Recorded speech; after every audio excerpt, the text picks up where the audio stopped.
तरह हमारे नेता ने खरीद बेच विधायक तो नहीं करा, नहीं करा ना, नहीं करा ना। वो अपनी मर्जी से आकर के सपोर्ट कर रहे हैं, नहीं करा ना। खरीद बेच का तो नहीं करा ना, जैसे विधायक खरीदे बेचे गए ऐसे नहीं करा ना।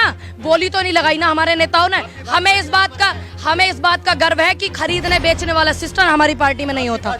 हमें इस बात का गर्व है कि खरीद बेच का सिस्टम हमारी पार्टी में नहीं है। लोग अपनी मर्जी से आ रहे हैं, सपोर्ट कर रहे हैं, अच्छी बात है। क्या पता खरीदा हो? आपको पता, आप इसका मतलब वहां से बीच में से आए क्या उठ करके?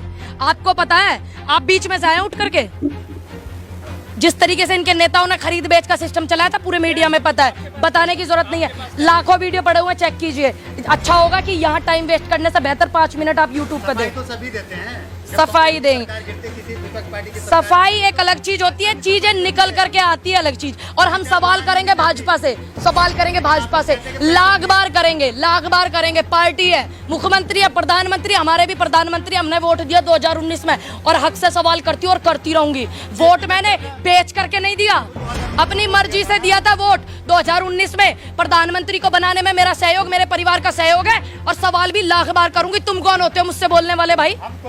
बस तो मत बोलिए। राइट है मेरे पास, वोट भी दिया मैंने और वोट ना भी देती तब भी पूछती और मेरे परिवार ने पूरा सहयोग करा था 19 में। इन्होंने जो वाहवाही लूटी थी ना लोकसभा चुनाव में 2019 के, उसके तहत सब लोगों ने इन्हें सपोर्ट करा था। देश के प्रधानमंत्री, अकेले भारतीय जनता पार्टी के प्रधानमंत्री ने लाख बार सवाल करूंगी, जो करना कर ले। मेरा काम है, बिल्कुल बनाएंगे। वर्ल्ड का 7वें नंबर का पढ़ा लिखा नेता, कोई से नेता की इतनी औकात नहीं है सत्ताधारी के कि बैठ करके राहुल गांधी से 4 सवाल कर ले नजरें चुराने के लिए। अब लोगों का काम है। संबित पात्रा ने क्यों नहीं एक खुले मंच पे ये बोला कि मैं राहुल गांधी से डिबेट करूंगा, सवाल करूंगा? राहुल गांधी जी ने लाख बार बोला कि देश के प्रधानमंत्री से लेकर छोटे कार्यकर्ता तक बैठ जाए, मेरे सामने क्यों नहीं बैठते? क्यों डर लगता है? दिमाग को ठीक रखो, यही तुम्हारी गलतफहमी है। अब देखिए, अब मैंने बोल दिया, जैसे ये 15 लाख रुपए बांट रहे थे, जैसे बेटी बचाओ बेटी पटाओ का नारा प्रधानमंत्री देते हैं, उसी चीज का वो। तो अच्छा, हमारे नेता की तो आप गलती बता देते हैं और इनकी क्या देते हैं, जवान फिसली है। अरे ये खुद फिसले हुए, गिरे हुए आदमी गिरते ही और फिसलते ही हैं। किसने बोला? ये अमित शाह जो है उनकी नीति है। हम लाख बार महंगाई के खिलाफ विरोध प्रदर्शन करेंगे दिल्ली में। हम महंगाई अब इन्हें तो मुद्दे बनाने, इन्हें तो आपको प्रॉब्लम होगी। मैंने भी राम मंदिर में सहयोग करा, इसलिए दिमाग अपना ठीक रखो। और सुनिए, मैं भारत के सनातन धर्म से हूँ, भारतीय जनता पार्टी के नहीं हूँ। समझ, हाथ दियो। और मंदिरों में जाती हूँ, देती हूँ तो गाती नहीं हूँ इनकी तरह, इतने बड़े बड़े होर्डिंग नहीं लगाती कि मैंने ये दिया, मैंने वो दिया।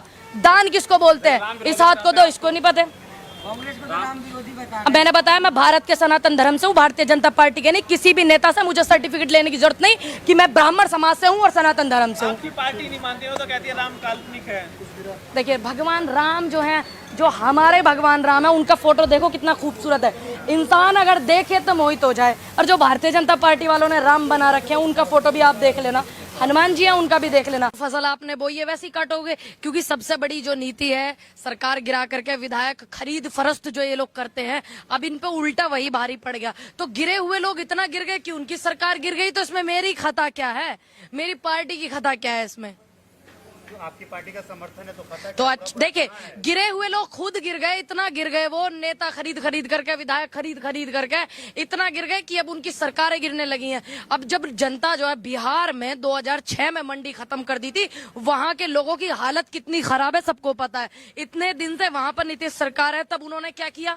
ठीक, बिहार में क्या हो रहा है सबको पता है। तो अभी वो कहीं ना कहीं अपना रास्ता ढूंढेंगे कि नहीं ढूंढेंगे? और इसमें कोई गुनाह है कि मेरी जो पार्टी है सपोर्ट कर रही है? अच्छी बात है कि युवा जोश मुख्यमंत्री बन रहा है वहां पे, अच्छी बात है। बदलाव चाहिए, पूरे देश में चाहिए। अभी तो सिर्फ बिहार की बारी है, अभी तो पूरी पारी खाली। 2024 चुनाव के पहले कहा जाता था कि मोदी जी के सामने कोई चेहरा नहीं है, तो लगता है दिल्ली की जो नींव है हिल गई है।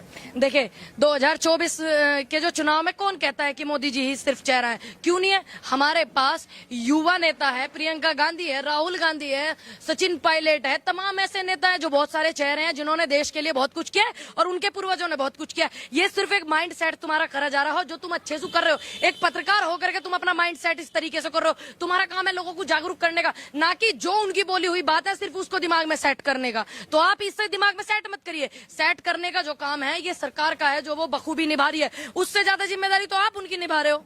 नीतीश कुमार जो है पहले भी आपके साथ सरकार बना चुके हैं, राजद और कांग्रेस के साथ मिलकर।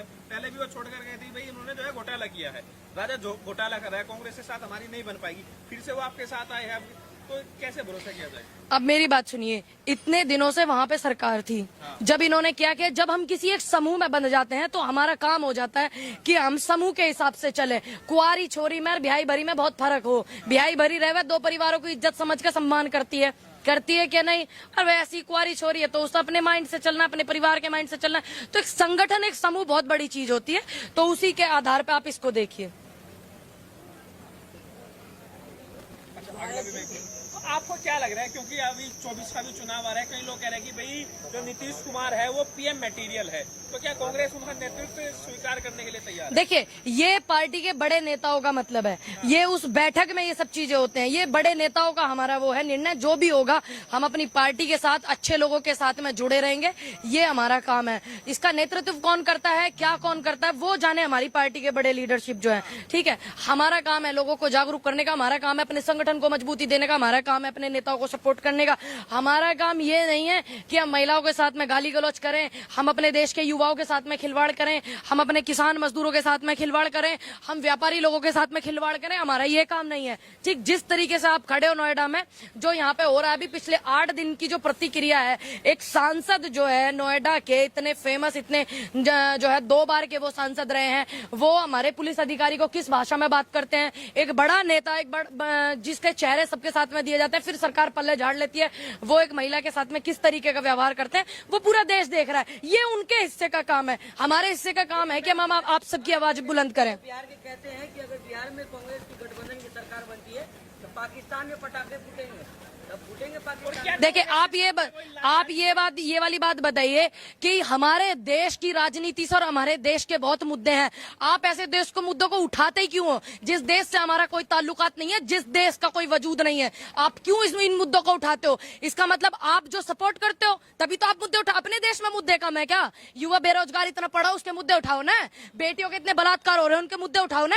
बेटियों को सरे बाजार में एक बंदा गाली दे रहा है, वो मुद्दे उठाओ ना। एक सांसद होकर के गौतम बुद्ध नगर का एसीपी को उल्टा सीधा गाली गलौज कर रहा है, वो मुद्दे उठाओ। आप ऐसे देश की बात करते ही क्यों, जिस देश से हमारा कोई ताल्लुक नहीं, लेना देना नहीं, अपने देश का पासन भी नहीं है वो देश, तो आप क्यों बात करते हो? अपने देश के मुद्दे उठाइए, आप अपने देश के मुद्दे उठाइए। मेरी बात समझ लीजिए, आप अपने देश के मुद्दे उठाइए। खाते इस देश में हो आप, कमाते इस देश में हो आप, तो आप अपने देश के मुद्दे उठाइए।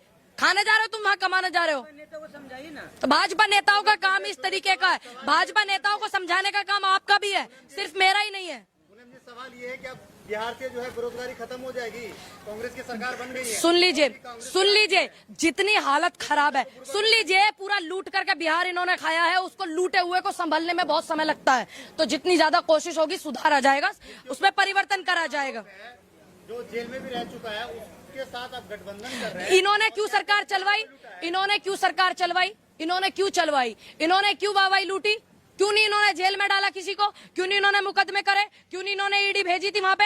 सिर्फ चुप रहने के लिए। तो मतलब माना जाए कि फिर से जंगल राज कायम करेंगे बिहार में? देखिए, ये आप मुद्दे से भटका रहे हैं। एक देश का नया युवा मुख्यमंत्री बन रहा है, आपको तकलीफ क्या है? आप तकलीफ बताइए, अपनी समस्या बताइए। आपको ज्यादा तकलीफ लग रही है मुझे?